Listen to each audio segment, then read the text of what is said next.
Secret spy gadgets. You know all about the Cold War. Right. It was that time between the 1940s and 1980s where the United States of America and the United States of Soviet Russia, or whatever it stood for, decided to really do it out on whose economic system was superior for worldwide domination. Capitalism or communism. But since the USSR is nowhere to be found on a modern map, and over 300 versions of monopoly are available on the market, it's pretty clear who won. Now, it was called the Cold War because neither superpower actually fought each other directly. Instead, everything was just one big Vienna measuring competition from who could build better weapons to who could make more countries kill each other. But sometimes these sneaky measures were taken to get the upper hand. And that's where spies came in. Highly trained agents designed to infiltrate enemy lines and carefully yank critical information from the other side. Among other fruitful missions. But they needed to be creative in their method of extracting information to avoid getting caught. But spies don't get caught.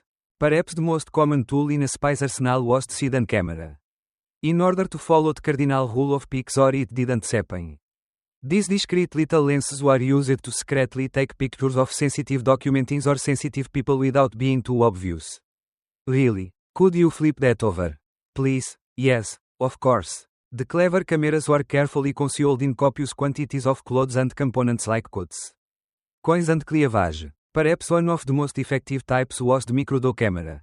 A tiny camera used to make even tinier pictures. About the size of a small coin.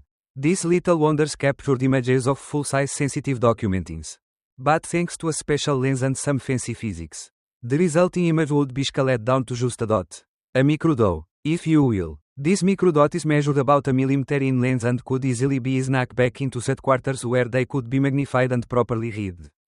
Goja. But taking pictures of a few confidential documents was small teamwork. Sometimes you need to think bigger. Like entire secret bases bigger. So in order to get a bird's eye view on the landscape, you set to do just that. That's where the employment and deployment of pigeon cameras came in. Specially trained pigeons that had big old cameras strapped to their chests and sent flying across areas where the camera could reveal potential bases and strategic locations. But if seeing wasn't an option, then listening was an acceptable alternative. It was a common tactic for intelligence operations to bug a room. Meaning that multiple listening devices would be planted around said room or on an agent. But some smartass took the term bug a little too literal. We is how the dragonfly insectopter became a reality. But why the dragonfly? Well, because a regular fly is too small and swaddle. And while a prototype for a bumblebee was developed, it was noted that real bees are too erratic when they fly. So if a couple of savvy sleuths noticed a bumblebee just kind of hovering around in the air, it was a telltale sign that your business was being recorded. Dragonflies, though, can kind of just hover for a while. So it's a little less suspicious. Plus, their long slender bodies were a perfect shape to house the mechanics necessary to be a microphone with wings. I'm sorry. So many missiles did you say in Cuba? Is there a lake nearby or something? But if you said insectophobia, then what could be the next best thing? This thing. The thing. This vaguely named piece of woodwork was a hand-carved US Great Seal gifted by the Soviet Union to a US ambassador a few weeks before World War I ended. I guess the USSR wanted to get an early jump on the whole spying thing. It was hung up in the ambassador's private study as a way to passively listen in on conversations. But so, hidden in the wood carving was an antenna that, although mechanically simple, was pretty impressive technology, invented by Leon Tierman, who is famous for also inventing the termin. That weird frequency instrument that goes all this listening device had no power source or wires, rendering it visually undetectable. Instead, a remote radio frequency would turn on the device, allowing the Soviets to actively listen in whenever those perverts pleased. Classified as a resonant cavity microphone, it was basically a tiny diaphragm that would vibrate from sound waves of people yapping. Those vibrations are then transformed into a signal which was sent back to the device was so well hidden that it actually wasn't found until 7 years later. Yo, Dave, check this out. The Soviets put a freaking microphone in the seal. Those commie bastards were listening this whole time. I'm gonna rip it out. No. Wait. Is have any idea? Time to listen in on the Americans. Is at my job. Now, you might be thinking, man. Microphones and cameras. That shit slam on God. For real, or whatever the flip you'll say today. Well, if you are mean, this is where you would put something loud to blow at your eardrums in retaliation. But I'm not gonna do that. Next up in the arsenal sounds like any idea that someone just pulled out of their ass. You ever see like a Swiss Army knife with its super convenient and practical tools like knives and saws and screwdrivers? Now, imagine if you got the sudden urge to just ram that thing up your anatomical back pocket for later retrieval in a pint. Well, you're in luck, I guess, because that's what the rectal toolkit is for. Say, at least it's better than a glass jar. Used mainly by very brave CIA agents at the site of the Cold War. This toolkit was equipped with all the aforementioned tools needed to get yourself out of a shitty situation. All conveniently contained in a ribbed for your pleasure capsule. Although convenient, there might be a few obvious tells of the support of suppository. Alright, the guards are distracted. Let's move out. I'm right behind you. Sometimes a spy needs a quick getaway. Luckily, there are plenty of opportunities at your disposal. Perhaps a spy's offense was a solid defense of remaining anonymous and indiscernible amongst the crowd. Many spies were artists in terms of changing disguises on the fly to get any would-be pursuer off their trail.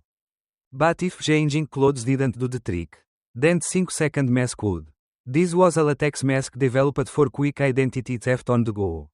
In just 5 seconds, as the name implies, one could assume an entirely new appearance from the shoulders up, complete with facials and a hairline that screens. I've got a mortgage, an unsatisfied wife, and 3 ungrateful brats at home. No enemy agents would suspect a thing. But they would certainly be sympathetic towards your new fake backstory.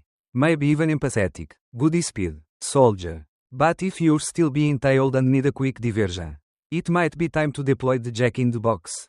Constructed from a thoughtfully unused sex doll. This inflatable fellow served as a decoy for a vehicular getaway. When getting Ubered away from a mission, you may get a feeling that you're being followed and need to quickly vamoose. The enemy's coming in your behind. Do a barrel roll, assuming your driver knows the assignment and you tipped him well. She can quickly turn a corner while you delicately tuck and roll to safety. The Jack-in-the-Box is then quickly inflated where you were sitting, convincing your assailants that you didn't just take yourself out by slamming your dome into a street lamp at 35 miles an hour. However, there may be a chance where the jig is up and you get got. No need to worry, though, they can't extract information from you if you're completely dead. You know that famous Pirates of the Caribbean quote? The thing is, it's very unpatriotic to give up confidential information to an enemy entity. Try to receive them. So in order to not disgrace your home country that put you in this dangerous pickle in the first place, use avion last resort. A little dose of cyanide hidden in your false tooth. Just animado on that sucker like one of grandma's old strawberry candies to earn your one-way ticket to Sleepy by Junction. Now, if you've got stones for it and you want to fight back, that's where the real fun stuff begins. With an arsenal of concealed weapons at your disposal. This first one really packs a punch. This is the SS-38 single-shot glove pistol. A relatively simple weapon capable of delivering a very simple death. See, with a gun, you pull a trigger and your point comes across pretty quickly. With a glove gun, you get to punch them in the face while you're at it. It's like killing 2 birds with 1 stone. But it's killing 1 face with a bullet and a fist. So when you're in a bout of fisticuffs and your opponent insists you give him your best shot, boy will she be surprised. For you ladies out there looking to discreetly apply any shade of red to yourself and the target, there's the lipstick pistol, also referred to as the kiss of death. This little guy was a single shot 4.5mm pistol hidden in a lipstick folder used by the KGB. They were the Soviet equivalent of the CIA, easily disguised as a harmless accessory in a sandbag. This weapon could be concealed next to your concealer and make up the foundation of your arsenal. You would imagine such an encounter would go like this. Oh wow, what a lovely shade. What color is that? It's called you're gonna, yeah, you're gonna die, you're gonna die. Oh, so exotic sounding. So does it look? Okay, maybe such tactics are a little bit messy. Let's shoot for something more surreptitious.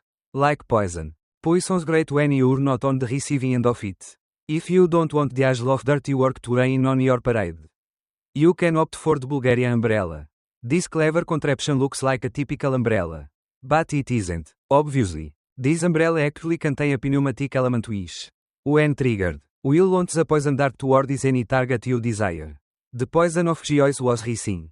A potent chemical wish, when injected, will cause massive internal bleeding and organ failure. Guaranteed to put a damper on Union's Day. The Bulgarian umbrella is referred to as such because the most famous use of the device was in 1978 when a KGB agent assassinated a Bulgarian enemy of the state right in the middle of the streets of London. Is someone there? I suppose if you really want to take aim at who you are pumping full of poison, then equip yourself with the ominously named Heart Attack gun. Revealed to the general public in 1975, this firearm was, as the name implies, capable of delivering one free heart attack by means of a lethal injection of shellfish toxin right into the bloodstream. The toxin was discovered by one Miss Mary Embry of the CIA. Her discovery also played a major role in Project MK Naomi, a secret US program aimed at developing biological weapons during the Cold War and a successor to the infamous Project MK Ultra. The poison was frozen into a compact dart and fired at a high speed. Once it penetrated the target, it would melt and be absorbed into the body. The toxin would spread and mimic the symptoms of an innocent heart attack. Only a tiny red dot was the evidence that anything malicious had even happened besides a dead body. So remember, no matter the tool you pick for the job, the best weapon you have is your mind. You always want to make sure that that thing is as sharp as a spoon, and you can do that by learning more about history with these videos. I'll see you over there.